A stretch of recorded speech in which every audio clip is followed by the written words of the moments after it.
किया जाए और वर्गीकरण के आधार पर, क्रीमी लेयर के आधार पर आरक्षण दिया जाए। यानी कि एक प्रकार से अनुसूचित जाति जनजाति वर्ग का आरक्षण को समाप्त कर दिया गया न्यायपालिका के माध्यम से। और तब वही कांग्रेस के और वही गठबंधन के जो बड़े नेता थे, चाहे वो कांग्रेस पार्टी हो चाहे वो समाजवादी पार्टी हो, जो संविधान बचाने की बात कर रहे थे, इस दौर में एक लफ्ज भी जुबान नहीं खोले, एक लफ्ज जुबान नहीं खोला। अगर पूरे दमखम के साथ चट्टान की तरह संविधान और आरक्षण के मुद्दे को लेकर अगर किसी ने भारत केंद्र में आवाज बुलंद किया, तो ट्वीट के माध्यम से हो चाहे प्रेस वार्ता के माध्यम से हो, बहन कुमारी मायावती जी ने इस आरक्षण और संविधान के मुद्दे को बड़े पैमाने पर उठाने का काम किया। और इतना ही नहीं, भारत बंद के दौरान बहन मायावती जी ने पूरे भारत के बहुजन समाज पार्टी के तमाम छोटे बड़े कार्यकर्ताओं और पदाधिकारियों से कहा कि भारत बंद में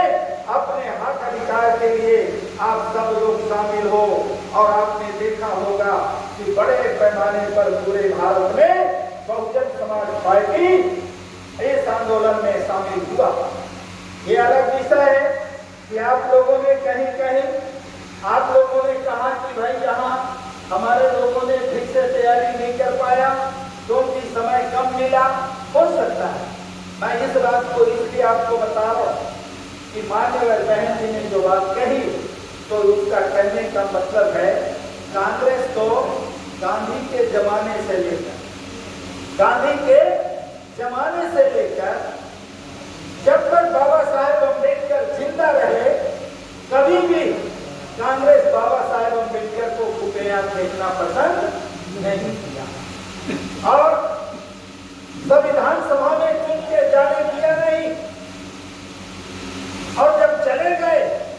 तो जहां से वो चुन के गए, उस भाग को, उस हिस्सा को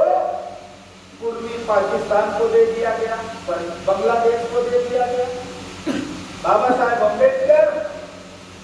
जश्न और खुलना से गया, बंगाल से गया, लेकिन संविधान सभा का मेंबर नहीं रह सके। जब पाकिस्तान में उनका क्षेत्र चला गया तो मजबूर होकर के उनको त्याग पत्र देना पड़ा। लेकिन साथियों, बाद में फिर बॉम्बे से बाबा साहेब अम्बेडकर को चुन के जाने का मौका मिला। तो क्या क्या संविधान के बनाने के समय दिक्कत आई और संविधान बनने के बाद संविधान में जो प्रावधान बाबा साहब अम्बेडकर ने रखा, जिस बात को कांग्रेस के सरकार ने, क्योंकि जब देश आजाद हुआ तो पहली सरकार तो कांग्रेस की बनी और कांग्रेस की सरकार बनने के बाद चाहे नेहरू से लेकर के, इंदिरा से लेकर के,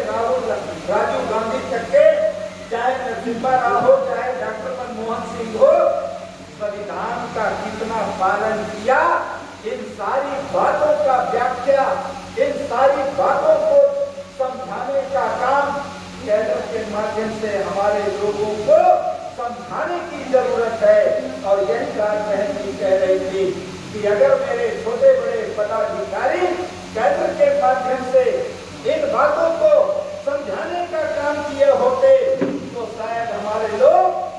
धोखा में न आते, कांग्रेस के बहकावे में न आते और हमारे लोग अपना वोट कांग्रेस के झोली में या उनके इंडिया गठबंधन को देने का काम न करते। इसलिए साथियों, आज भी इस बात की उतनी ही जरूरत है, आज भी इस बात की उतनी ही जरूरत है। इसलिए मैं आप लोगों से ये कहना चाहता हूँ कि अगर आप जिला कमेटी बना लिए, आप विधानसभा कमेटी बना लिए, सेक्टर में आपके एक एक सेक्टर के पदाधिकारी आपने बना लिया, तो आप उन सारे लोगों को जिला में एक दिन बैठाइए और एक दिन बैठा करके उनको आज के हालात में, वर्तमान परिप्रेक्ष्य में उनको कैसे चुनाव की तैयारी करनी है और उस कैडर के माध्यम से उनको चुनाव के लिए अपने आप को को तैयार करने का काम किया जाएगा। हालांकि अभी मैं आपके यहाँ किया बिलासपुर में, हमारे इधर शास्त्र के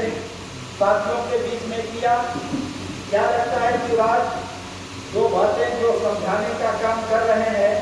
वो आज के हालात में क्या जरूरी लगता है? जरूरी है सर, है जरूरी है वो। हालांकि कैडर कैड में बहुत सारा मैटर है, उसका बहुत सारा सिलेबस है,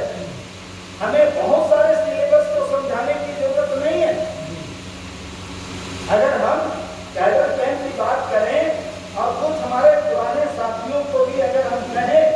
तो पुराने साथी अगर कैडर लगाने की बात करेंगे तो आज भी हमारे बहुत सारे पुराने जो कैडर देने वाले लोग हैं वो सिंधु घाटी सभ्यता में ही हम लोगों को बहुत देर तक घुमाने का काम करते थे। लेकिन सिंधु घाटी की सभ्यता ये तो बहुत कुछ आसानी से लोग जानते हैं। आज वर्तमान परिप्रेक्ष्य में, आज के हालात में हमें किन बातों की जरूरत है, उन बातों को समझाने की जरूरत है। इसलिए कुछ नया तरीका से हमें सिलेबस को तैयार करना पड़ेगा और वो तैयारी हमने कुछ किया है चुनाव को मद्देनजर रखते हुए, और उस आधार पर लोगों को ट्रेन करने का काम अभी करने का हम लोगों ने सोच बनाया और वो चीजें अभी हमने चालू किया है। तो मैं आपसे कहना चाहता हूँ, निश्चित रूप से बहन जी का जो सोच है, बहन जी ने जो विचार किया है या जो निर्देश जो जारी किया है, वो निर्देश आप उन बातों को स्मरण करो, उन बातों को जानने की कोशिश करो जो मान्यवर कांसी राम जी ने बाबा साहेब अम्बेडकर के चले जाने के बाद उनके आंदोलन के गिरने के कारण को ढूंढने का काम किया। बाबा साहेब 1956 में चले गए, तो चले जाने के बाद अम्बेडकर मिशन, अम्बेडकरवाद किस तरह से धड़ाम से नीचे गिर गया, तो उनके गिरने का कारण मान्यवर कांसीराम जी ढूंढने लगे। तो पता चला कि जो बाबा साहेब ने जो बात कहा था कि मैंने जिस कार्बन को अपनी जान की बाजी लगाकर यहाँ तक लाया है, मेरे अनुयायी इसको आगे नहीं ले जा सकते, तो इसको पीछे भी न जाने दे, ये जहां है वही इसको रहने दे। लेकिन बाबा साहेब के जाने के बाद 1964 के बाद बड़े पैमाने पर आर.डी. भंडारी और तमाम सारे बीपी मौर्य ऐसे बड़े बड़े बाबा साहेब के अनुयायी बाबा साहेब के आंदोलन को छोड़कर कांग्रेस के पीछे भागने लगे। और जब कांग्रेस के पीछे भागने लगे तो मान्यवर कांसीराम को जब 1964 में जब बाबा साहेब से लगाव हो गया तो आरपीआई के लोगों से पूछने लगा कि भाई आप लोग बाबा साहेब को छोड़कर क्यों भाग रहे हो? तो उन लोगों ने क्या कहा